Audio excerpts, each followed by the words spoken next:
When General Abbott and his men ultimately lock him in with the other abducted hybrids towards the end of Sweet Tooth Season 1, Gus' amusing quest comes to a devastating conclusion. Gus, fortunately, realizes that he is not alone in his dystopian world as a result of this, which turns out to be a blessing in disguise.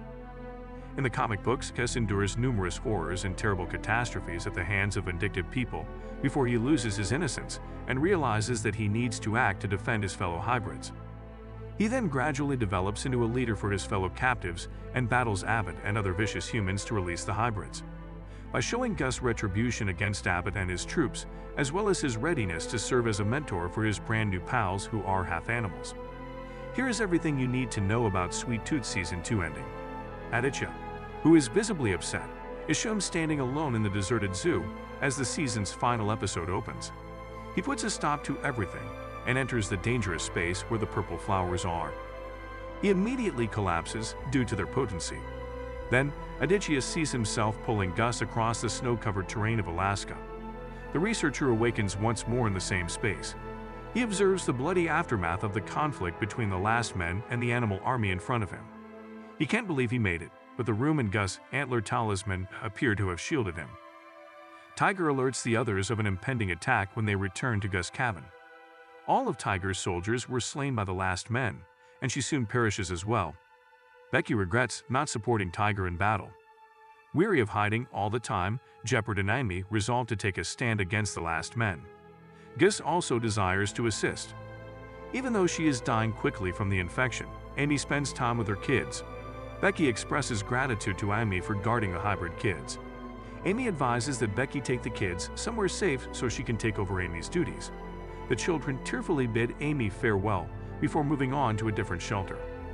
When Johnny notices the bloody aftermath of the conflict in the zoo, he immediately begins to pack, but Abbott stops him from running away. He lies to Johnny to get him to board a plane with him, saying they are heading to Evergreen, but in reality, they are flying to Gus' cabin and going to war. The brothers talk about their controlling father on the plane. Their father's murder by Abbott is made public. When they reach the edge of the forest, Johnny attempts to dissuade Abbott by aiming a rifle at his back. Although the gun is not loaded, he fires. Abbott dismisses Johnny's request for permission to let the kids leave.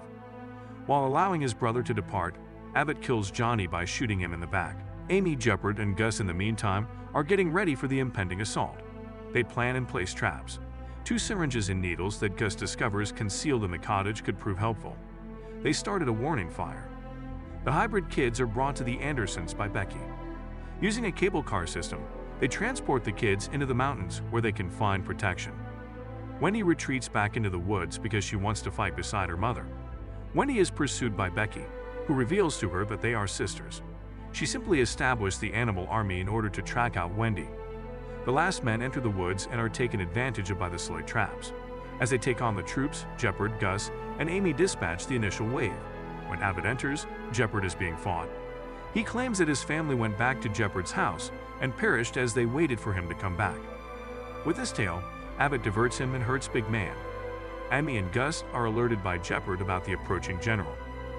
Gus is coerced into the hiding place by Amy, who then begins firing at the approaching soldiers. Amy is pinned on the ground by Abbott after he storms inside the cabin.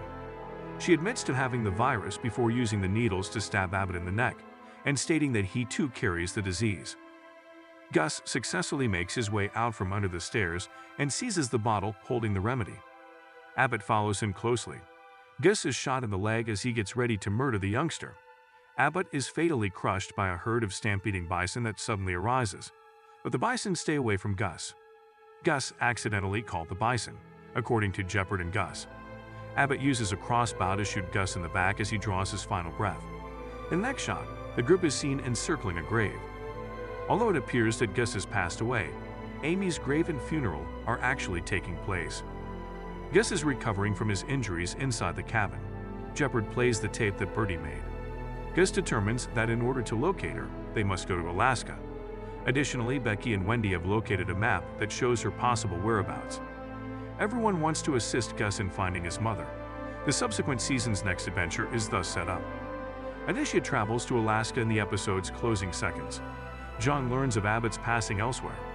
She is told that while they were unable to find the cure, they did have Aditya's records to use for their own research.